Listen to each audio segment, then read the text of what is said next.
국민의힘 대선 후보로 윤석열 전 검찰총장이 선출됐습니다. 홍준표 후보와의 대결에서는 국민 여론조사에서 10%포인트 넘게 뒤졌으나 당원 투표에서 크게 앞서면서 국민의힘 제20대 대선 후보가 됐습니다.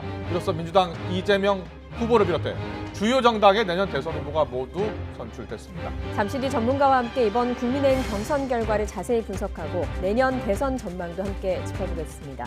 먼저 국민의힘 전당대회가 열린 백범 김구 기념관에 YTN 취재진이 나가 있습니다. 자, 김대근 앵커. 네, 저희는 국민의힘 전당대회가 진행된 백범 김구 기념관에 나와 있습니다. 네. 조금 전에 국민의힘 최종 대선 후보로 윤석열 전 검찰총장이 선출됐는데요. 정치부 이경국 기자와 자세히 얘기 나누겠습니다. 자, 이 기자, 윤 전 총장이 47% 넘는 득표율로 최종 후보로 선출이 됐습니다. 네, 그렇습니다. 조금 전 발표된 국민의힘 경선 결과 윤석열 전 검찰총장이 47.85% 득표율로 국민의힘 최종 후보로 선출됐습니다. 선거인단 투표와 국민 여론조사 결과를 50%씩 합산한 결과인데요. 윤 후보 최종 합산 34만 7천여 표, 47.85% 득표율 기록했습니다. 이어서 홍준표 의원이 41.5%로 2위 기록했고요. 유승민 전 의원이 7.47%, 원희룡 전 제주지사 3.17%로 뒤를 이었습니다. 네, 지금은 윤석열 후보가 저희 뒤에서 기자회견을 진행하고 있는데요. 그에 앞서서 또 연설 있지 않았습니까? 네. 어떤 내용이 핵심적이었나요? 예, 수락 연설 진행했습니다. 윤석열 후보 일단은 감사의 뜻을 전했습니다. 다만 기쁨보다는 엄중한 책임 그리고 정권 교체에 대한 사명감을 느낀다고 강조했습니다. 이어서 향후 원팀 구성을 고려해서 경쟁했던 주자들에게도 손을 내밀었습니다. 먼저 홍준표 의원의 경륜과 G7 선진국 달성 비전을 배우겠다고 밝혔고요. 유승민 전 의원의 공약 디지털 인재 100만 양성 공약을 우선적으로 반영하겠다고도 덧붙였습니다. 또 원희룡 후보의 국가 찬스 공약을 허락해준다면 자신이 사용하겠다고도 말을 했습니다. 이어서 민주당 이재명 후보를 겨냥한 듯 대장동 게이트 같은 부패 카르텔을 뿌리 뽑아서 공정과 정의를 세우겠다고 강조했고요. 이어서 문재인 정권에 대한 비판 메시지 역시 내놨습니다. 자신의 경선 승리는 조국 추미애 전 법무부 장관의 위선과 오만을 무너뜨린 공정의 상징이라고 평가하면서 문재인 정권은 오늘 결과를 매우 두려워하고 또 뼈아파할 거라고 밝혔습니다. 네.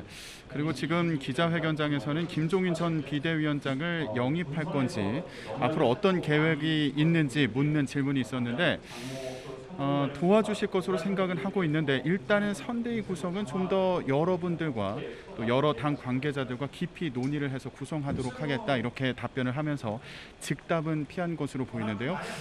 관련 내용은 앞으로 좀 더 취재를 해서 전해드리도록 하겠습니다. 그리고 경선 과정에서 좀 여러 논란이 있지 않았습니까? 예, 맞습니다.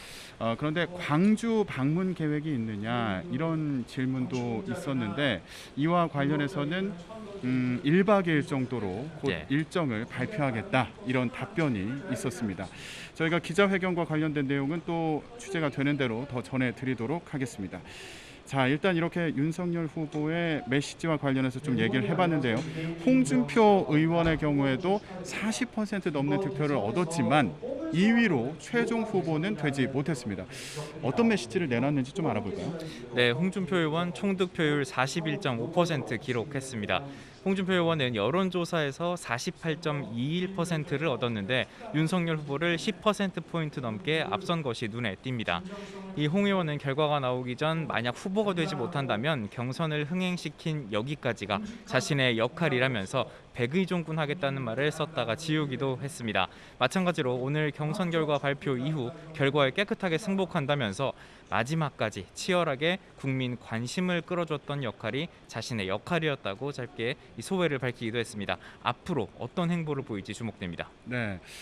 그리고 오늘 기자회견장에서 부인과 장모 관련 수사 그리고 고발 사주 의혹과 관련된 공세도 여당의 공세도 강화될 것으로 보이는데 어떻게 대응할 것이냐 이런 질문이 있었는데 대응할 필요 자체를 느끼지 못하고 예. 또 이런 정치 공작이나 불법적인 선거 개입을 계속하게 되면 그에 상응하는 책임을 져야 할 것이다 이런 입장을 밝히기도 했습니다. 자, 이제 앞으로 그 후보들이 원팀을 이룰 수 있을지 이것도 궁금한데 아까 홍준표 의원의 얘기를 보면은 홍 의원이 본선 과정에서 역할을 할지 이 부분은 좀 더 지켜봐야 될 것 같아요. 예, 그렇습니다. 그러면 다른 후보들 어떤 입장을 밝혔는지 짚어볼까요? 네, 우선 유승민 전 의원 100의 하겠다. 이제 경선 과정에서의 일은 모두 잊고 당의 화합과 정권 교체를 위해 함께 힘써달라고 당부했습니다. 원희룡 전 제주지사는 결과에 깨끗이 승복한다며 대선 때까지 최선의 역할을 다하기 위해서 모든 것을 바치겠다고 말했습니다. 네. 저희가 앞서 기자회견장에서 나온 질문 중에 고발 사주 의혹이나 또 부인과 장모 관련 수사 내용도 전해드렸는데 이것도 이제 변수가 될 수도 있을 텐데 또 다른 변수가 있습니다. 바로 국민의당 안철수 대표가 대선에 출마한 건데요. 이와 관련해서는 윤석열 후보가 그동안 어떤 입장을 밝혀왔었죠? 예, 일단 윤석열 후보 앞서 안철수 대표와 소통하고 있다고 입장을 밝힌 바가 있습니다. 단일화 의지를 내비친 것으로 풀이가 되는데요. 이 일정 지지율을 확보하고 있는 안 대표의 캐스팅 보트 역할이 분명한 만큼 단일화 없이는 정권 교체가 어렵다는 판단이 깔린 것으로 보입니다. 다만 안철수 대표는 완주하기 위해서 대선에 나왔다면서 단일화 가능성에는 선을 긋고 있는 상황입니다.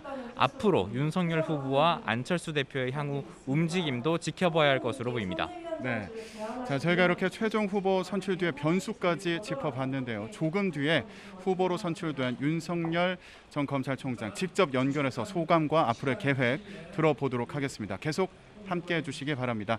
저희도 잠시 후에 돌아오겠습니다. 지금까지 국민의힘 전당대회 현장에서 전해드렸습니다.